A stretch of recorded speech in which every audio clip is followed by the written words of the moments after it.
Hey Lake Point, Pastor Mike here to get you caught up on the final week of our series, All In. The week was centered around a simple but deeply challenging idea.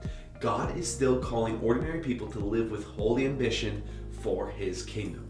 Pastor Nathan began by reminding us that throughout this last month, we've been studying the life of Moses, a man who initially felt reluctant, insecure, and unqualified, yet ultimately became one of the most significant leaders in Scripture because he chose to respond to God's call.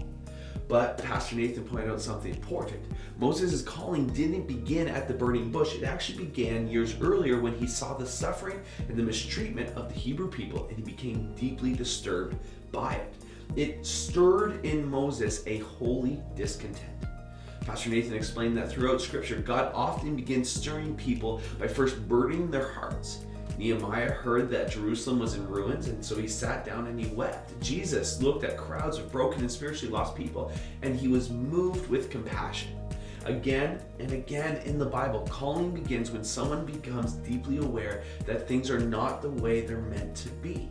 He described holy discontent as a spiritual give and ache, a burden that unsettles us and awakens us to the needs around us. But he also challenged us not to stop there. Holy discontent is meant to lead somewhere. It's meant to become what he calls holy ambition. Holy discontent says something needs to change. Holy ambition says, by God's grace, I want to be a part of that change. Pastor Nathan reminds us that this is often how God works. He interrupts people's ordinary lives. He stirs their hearts. He awakens them to the needs around them and then invites them into purpose far bigger than themselves. And often that process does not begin with some dramatic moment or perfectly clear roadmap. Sometimes it begins quietly with a prayer like, God, speak to me, or God, if you can use me, send me.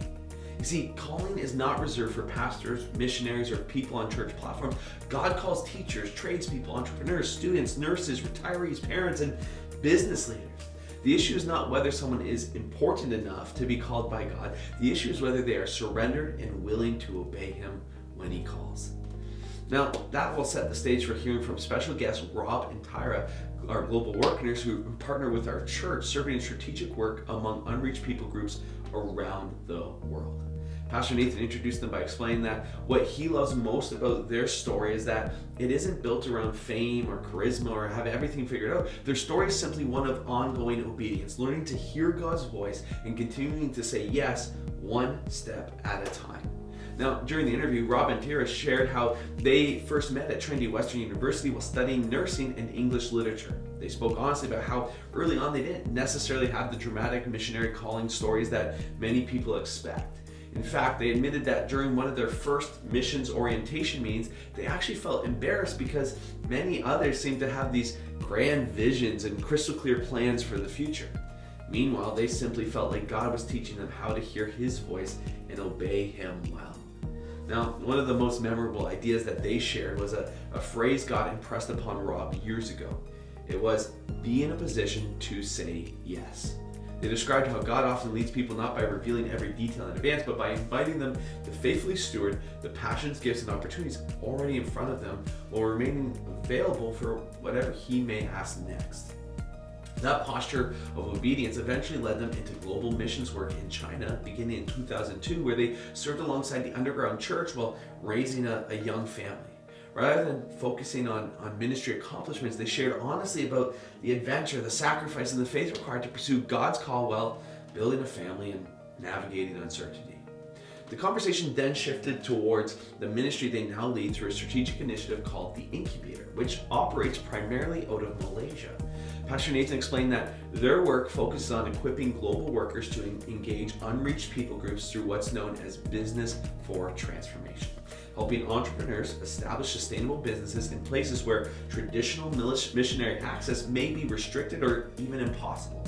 Rob and Tyra explained that many of the world's remaining unreached people groups live in closed or highly restricted regions where conventional approaches to missions are no longer effective or have never been.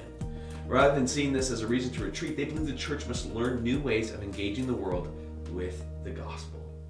Now, one statistic they shared hit particularly hard. It was that approximately 41% of the world's population remains unreached with the message of Jesus. Yet, they also passionately emphasized that restricted access should never become an excuse for the church to stop pursuing the Great Commission. Everyone everywhere deserves the opportunity to hear the hope of Christ. They then described how the incubator works. Using the picture of medical incubation for newborn babies, they explained that the ministry creates healthy environments where global workers can be equipped, tested, strengthened, and prepared before launching into difficult ministry context. Participants develop not only sustainable business plans, but also detailed spiritual impact plans focused on disciple making and church planting.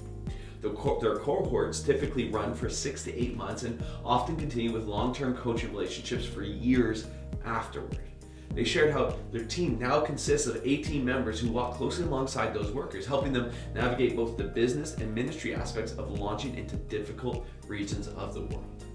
Now, one especially encouraging part of the interview was hearing how this vision is now multiplying globally. Beyond training individual workers, the incubator is now equipping entire church movements and sending agencies in the global south and empowering local believers to raise up and send their own workers into unreached regions.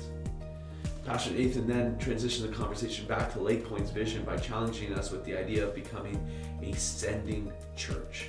Rather than simply gathering people into a building, we want to become a church that actively raises up and sends people into their workplaces, communities, cities, and even other nations as ambassadors for Jesus. He gave several practical examples of what that could look like. For some, it may involve leveraging influence in the workplace as a spiritual leader. For others, it could mean raising children with a vision for the nation, serving future global initiatives, supporting church planners, or even considering whether God may one day call you directly into missions work yourself. Pastor Nathan also shared the story of a young couple preparing to plant a church this fall in downtown Toronto, in one of the fastest growing and least churched urban regions in Canada. It served as another reminder that mission fields are not only overseas, they're also right here in our own nation and communities. Now, as the morning came to a close, Pastor Nathan reminded us that the gospel is still changing lives. Jesus is still building his church, and billions of people still need to hear the good news of Christ. Yet the beauty of the gospel is that God continues to invite ordinary people like you and me into that mission. He reflected on how at a time when many churches across Canada are plateauing or declining, God is continuing to entrust Lake Point with new opportunities, new families, salvations, discipleship, and growth. He reminded us that only a small percentage of churches in Canada are actively growing by reaching lost people, and he challenged us to continue stewarding that responsibility faithfully and humbly for God's glory, not for our own. Well, friends, thanks for listening. Enjoy jumping into discussion questions. I'll see you next series.